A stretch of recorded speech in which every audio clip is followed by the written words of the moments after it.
बंधुओं, बहुत बहुत स्वागत है आपका। आज मेरी डायरी के 11वें पन्ने को आप सबों के साथ साझा करने के लिए उपस्थित हूँ। आइए पढ़कर सुनाता हूँ आपको मेरी डायरी के 11वें पन्ने पर मैंने क्या लिखा है। ठीक है, मेरी डायरी। आज मैं तुमको अपनी दादी जी की एक बात बताता हूँ, आप भी सुन लीजिएगा। दीवारें मिट्टी की और छतें फूस की होती थी। मेरी दादी जी अक्सर साथ होते हुए भी कभी उनके पास नहीं बैठा था, खासकर मैं। अक्सर पिताजी कहते, जीवन का सुखद अनुभव चाहिए तो एक वृद्ध से शरीक हो लो। अगर वो शांत भी बैठे हो तो भी उसमें एक सुकून या कुछ हलचल जरूर ही दिख जाएगी, अगर हम देख सके तो। ठीक है, हम 5-4 अलग अलग शहरों में रहने लगे, दोनों बहनों की शादी के बाद। उन दिनों पापा दादी के साथ आए थे और मैं भी माँ के पास गया था। मुझे कोई लगाव नहीं था इनसे। पिताजी ने फ़ोन पर कहा, दादी कह रही थी तुम्हें देखे बहुत दिन हो गए हैं, इस बार आ सकोगे क्या? पहली बार पिताजी को इतना विनम्र होकर कहते सुना था। पुराने दोस्तों से मिले भी बहुत दिन हो गए थे। झट से मैंने दोस्तों को फ़ोन घुमा दिया, कुछ दिनों के लिए आ रहा हूँ। मैं छोड़ने में यकीन रखता था, दोस्तों, रिश्तेदार या कुछ और। नए लोगों से मिलना मुझे सुकून देता है। मैं हर सुबह एक नई कविता से मिल लेता हूँ, पर आज शाम हो गए थे। शब्दों के समुद्र से कुछ बटोर नहीं पाया था, तो थोड़ा हताश भी था। जब मैं उलझता हूँ, मैं शांत जाकर बैठ जाता हूँ जहाँ कुछ लोग बैठे हों। उस दिन कमरे में कुर्सी पर मैं, सामने बिस्तर पर पिताजी नाखूनों के साथ और दादी अपने घुटनों पर ठुड्डी रखे नजरें भगा रही थी। 3 पीढ़ियाँ थी वहाँ, पर बोलने का दुख किसी ने नहीं किया। थोड़ी देर बाद मैंने दीवारों की तरफ देखते हुए कहा, पुताई करा देनी चाहिए, बदरंग हो गए हैं। दादी ने कहा, अच्छी भली तो है अभी। अब दादी जी ने कुछ अपनी बातें बताई।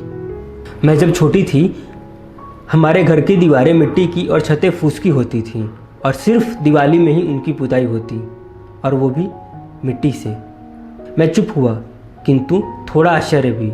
मिट्टी मैंने अपने घर के गमले में देखा था। मैंने दादी से कहा, इतनी मिट्टी आती कहाँ से थी? उन्होंने कहा, इतने घर भी कहाँ होते थे, पक्के घर तो शायद ही कहीं दिखता हो। मैंने आश्चर्य से पूछा तो दादी और उत्सुक होकर बताने लगी।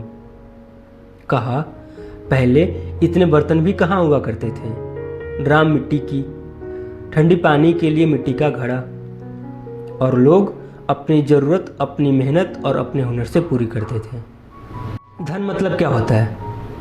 दादी जी ने मुझसे पूछा। मैंने कहा, पैसे, और क्या? दादी जी की अनुभवों ने मुझे इसी उत्तर के साथ मात दे दिया था। उन्होंने कहा, हमारे समय में तो धन का मतलब कुछ और ही था। आज तुम जितने बड़े घर में रह रहे हो, इससे बड़ी तो गाय भैंसों के रहने की जगह थी। आसपास के लोगों की जरूरतें हमसे ही पूरी होती थी। आसपास कोई बेटी की शादी में अधिकतम सामान हमारे यहाँ से जाता था, अन्न बर्तन से लेकर पैसों तक, बिना उम्मीद के कि वापस भी लेना है। दादी जी की बातों को सुनकर ऐसा लगा शायद वो दादाजी को याद कर रही थी। 16 साल हो गए दादाजी को शांत हुए। मैंने पूछा, आपको दादाजी की याद आती है?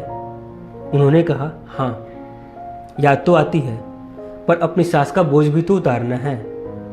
मैंने अनुभवों की बात करी थी।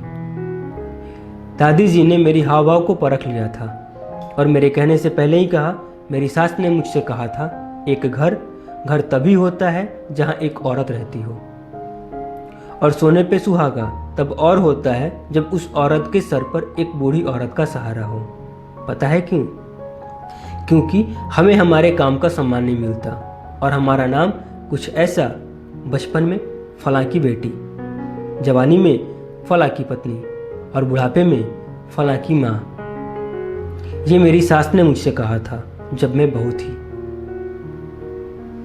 और ये भी कहा था अपनी बहू को भी ये जिम्मेदारी अच्छे से समझाना। हमारा गुमनाम होना ही सबकी तरक्की का जरिया है। तो बस स्वार्थ से ऊपर उठकर बड़ों के आशीर्वाद का पात्र बन रही हूँ। दादी जी ने ऐसा कहा। दादी जी की बातों को सुनकर मैं पूरा शून्य हो गया था। विचारों में ही अपने किताबों वाले कमरे को याद किया और सोचा ये सब कौन सी किताबों में लिखा होगा। आप भी बताइए कि आपने कभी पढ़ा है ऐसा, ज़रूर बताइएगा। ठीक है, तो कार्यक्रम देखने के लिए, पसंद करने के लिए आप सभी को बहुत बहुत धन्यवाद। कैसे लगी आपको मेरी डायरी का 11वां पन्ना, ज़रूर बताइएगा कमेंट में। इंतज़ार है आपके कमेंट का। और कार्यक्रम देखने के लिए, पसंद करने के लिए आप सभी का बहुत बहुत धन्यवाद।